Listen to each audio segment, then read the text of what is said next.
Après la visite du président Alassane Ouattara dans le district des montagnes dans l'ouest du pays, plusieurs promesses ont été faites. Parmi ces promesses, il y figurait l'équipement des écoles en table à banc. Eh bien, 3000 ont été remis aux autorités de l'éducation nationale à Mans et à Diokwe. Le point avec Alassane Ouattara. 3000 tables bancs, dont 1700 pour la direction régionale du Tonkoui et 1300 pour celle du Guémon. C'est l'un des engagements du président de la République Alassane Ouattara lors de sa première visite officielle dans l'ouest de la Côte d'Ivoire, qui vient ainsi d'être honoré. Albert Ouakus Mabri, ministre d'État, ministre du Plan et du Développement, a procédé à la remise de ce matériel de près de 70 millions de francs CFA dans les localités de Mans et de Diokwe.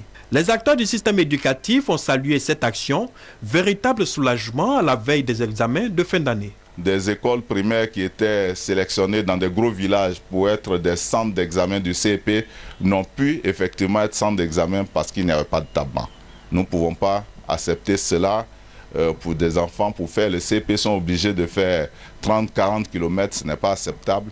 C'est pour cela que nous allons continuer le plaidoyer pour que d'ici la rentrée prochaine, nous puissions encore avoir l'occasion de venir faire des dons. Le ministre d'État, ministre du Plan et du Développement, a par ailleurs indiqué la volonté du gouvernement à agir davantage pour le bien-être des populations. Le président avait donc pris l'engagement de bitumer des rues supplémentaires au niveau de Diokwe.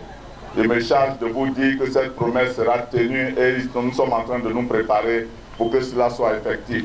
Souvenez-vous qu'il a dit que d'ici quelques temps, tous les villages dans le district des montagnes qui ont plus de 500 habitants seront électrifiés.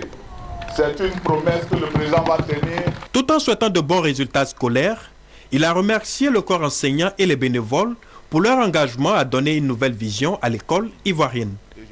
Il a appelé les jeunes et les femmes à se mettre en coopérative pour profiter des futurs projets agricoles dans le district des montagnes.